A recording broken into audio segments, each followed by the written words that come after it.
Hello students, uh, today in this video we will discuss one question from class 9, very important question of social science. Discuss the Indianization of uh, Indian civil services in India during the British rule. This question was discussed in English. Today I will discuss this same question in Hindi. Hindi version में होगा। तो आप जानते हैं कि battle of Palasi 1757 में हुआ, जिसमें सिराजुद्दौला बंगाल के नवाब को हारे ही नहीं, वो मार दिए गए।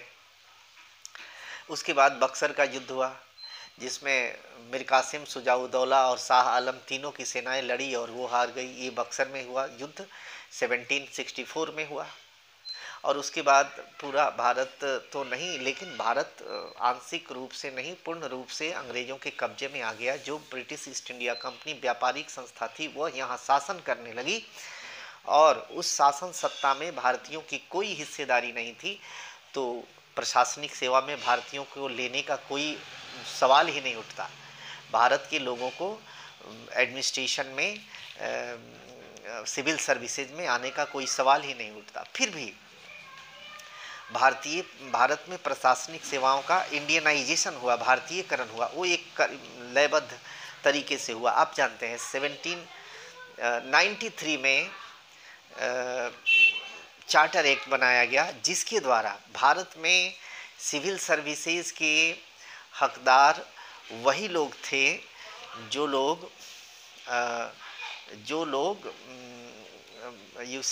कोवेनेटेड सर्विसमैन थे British East India company. Covenanted serviceman थे British East India, covenanted serviceman British East India company के थे।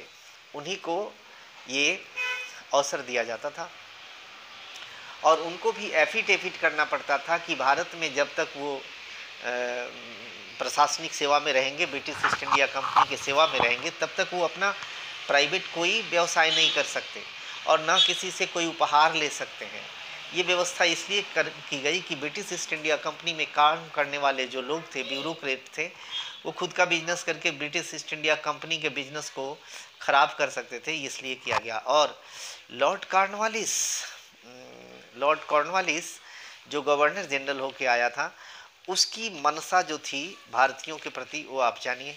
वो कहते थे, लॉर्ड कॉर्नवालिस कहते थे कि भारतीयों में प्रशासनिक सेवा का कोई माने गुण ही नहीं है, वो प्रशासन के लायक ही नहीं है, ऐसा उनका मानना था। एक तर्क दे करके भारतीयों को सिविल सर्विसेज से अलग रखते थे। और दूसरा तर्क उनका था कि अगर भारत के लोगों को प्रशासनिक सेवा में अवसर दिया गया तो ईस्ट इंडिया कंपनी के विरोध में काम होगा और वो एक ईस्ट इंडिया कंपनी के इंटरेस्ट के अगेंस्ट में काम करेंगे। ये सारी बातें थी, इसलिए भारत के लोगों को इसमें नहीं आने दिया जाता था। फिर एक चार्टर एक्ट 1833 में बनी। इसमें प्रोविजन बनाए गए कि भारतीयों की योग्यता निर्धारित की जाए। प्रशासनिक सेवा में आने के लिए भारतीयों की योग्यता क्या होगी, ये निर्धारित की जाए। और ये चार्टर एक्ट 1833 में जो हुआ, उसमें ये प्रोविज़न लाया गया। लेकिन बोर्ड ऑफ डायरेक्टर्स जो थे, जो कंपनी को चला रहे थे, उन लोगों ने इस प्रोविज़न का विरोध किया। बोर्ड ऑफ डायरेक्टर्स के जो मेंबर्स थे, इसका विरोध किया। फिर भी लिबरल थिंकर्स के आइडियाज़ को तवज्जो दी गई और यहाँ पर डेप्यूटी मजिस्ट्रेट और डेप्यूटी कलेक्टर का पोस्ट क्रिएट किया गया और भारतीयों को ये पोस्ट देने का निर्णय लिया गया। डेप्यूटी मजिस्ट्रेट और डेप्यूटी कलेक्टर का पोस्ट क्रिएट करके भारतीयों को देने की बात कही गई।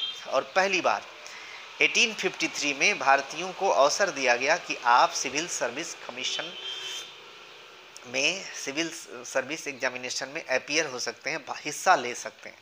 और चूँकि ये लंदन में ये एग्जामिनेशन लंदन में होना था, इसलिए बहुत कम भारतीय इसमें हिस्सा ले पाए। अभी क्वींस प्रोक्लेमेशन आया। क्वींस प्रोक्लेमेशन 1857 के विद्रोह के बाद 1858 में आया। 1857 के रिवोल्ट के बाद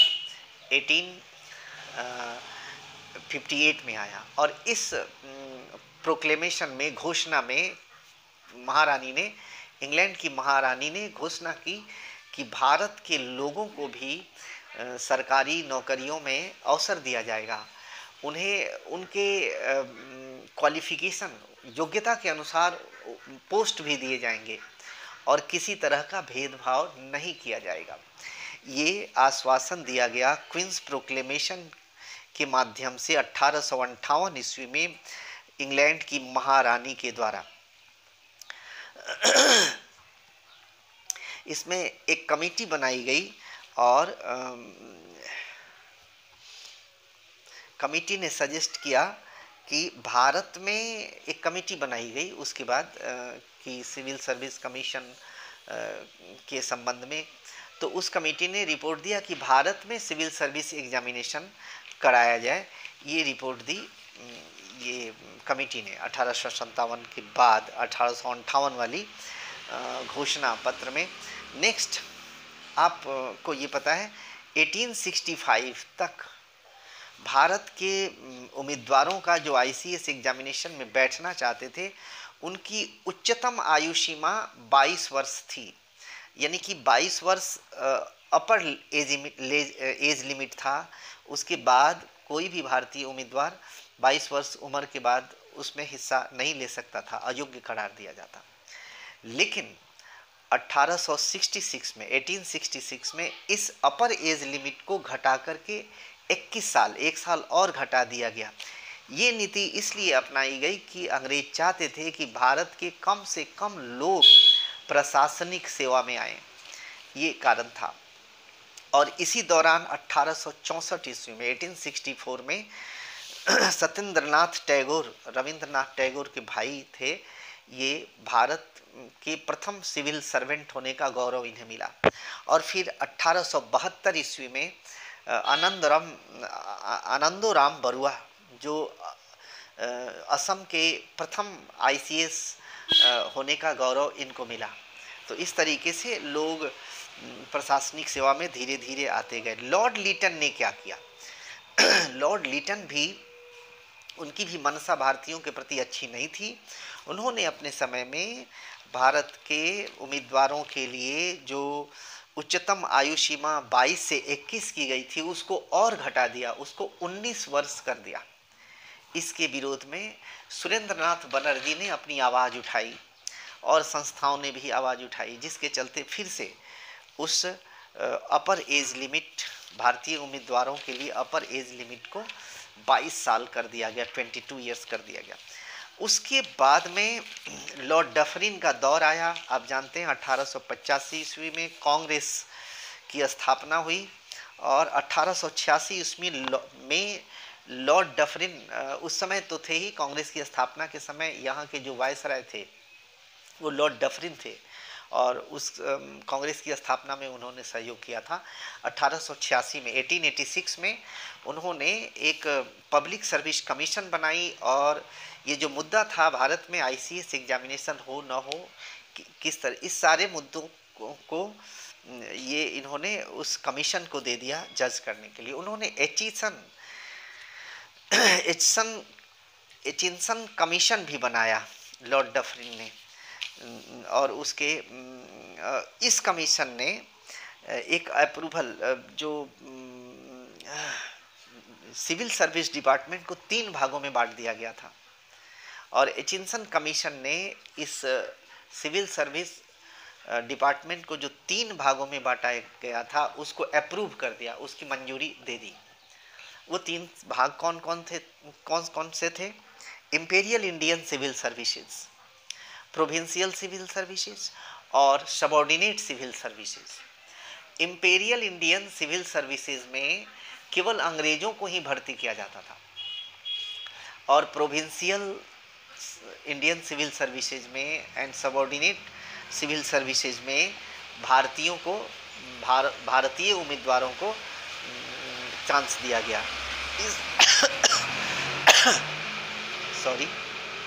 इस तरीके से। और फिर आप देखेंगे मॉन्टेग चेम्सफोर्ड रिपोर्ट ये आया और इस रिपोर्ट ने इस रिपोर्ट ने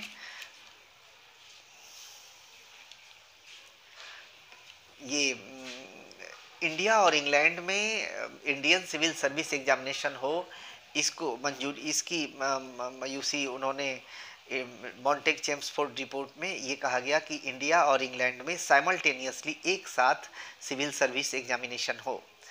इन्होंने ये भी कहा कि 1/3 भारतीयों को माने भारत में जो सिविल सर्विसेज के जितने उम्मीदवारी है, जितना पोस्ट है, उसमें 1/3 भारतीयों को मिले और 15 साल लगातार इस तरह से व्यवस्था की जाए कि 15 साल के अंदर भारतीयों की संख्या सिविल सर्विसेज में 50% हो जाए। ये सारी बातें हुई।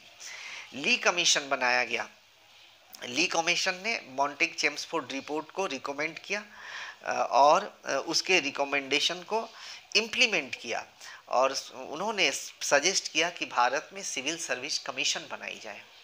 1935 में गवर्नमेंट ऑफ इंडिया एक्ट पास हुआ और भारत को कहा गया कि भारत में फेडरल सिस्टम होगा, यानी कि संघीय शासन व्यवस्था होगी। तो भारत में जब संघीय शासन व्यवस्था होनी थी तो यहाँ पर फेडरल सिस्टम होना था। तो यहाँ पर federal civil services federal public service commission की स्थापना हुई भारत में। फेडरल सिविल सर्विस की स्थापना भारत में हुई और प्रोविंशियल सिविल सर्विस की स्थापना हुई। ये सारी व्यवस्थाएं धीरे धीरे होती रहीं और 1947 में 15 अगस्त को जब भारत आज़ाद हुआ, हम अपने तरीके से शासन चलाने के काबिल हो गए और उस समय हमने अपने यहाँ यूनियन पब्लिक सर्विस कमीशन की स्थापना की, जो आज तक चल रहा है। उसी के माध्यम से हमारी भर्तियां होती हैं सिविल सर्विसेज में। हम आशा करते हैं कि हमारे माने कम से कम कुछ विद्यार्थी तो ICS, IPS, IPS और IAS, आज उसको कहते हैं ICS, जो पहले कहते थे उसको IAS कहते हैं।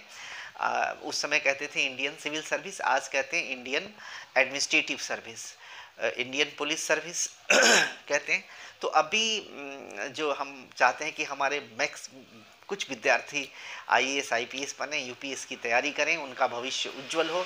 Thank you. इस चैनल इंदिरा कोचिंग क्लासेस को सब्सक्राइब करें, बेल आइकन को प्रेस करें, चैनल UC वीडियो को लाइक करें और कोई प्रश्न है इस तरीके का आपके जहन में तो आप कमेंट बॉक्स में लिखें, मैं उसका उत्तर देने की कोशिश करूँगा। Thank you. Have a nice time.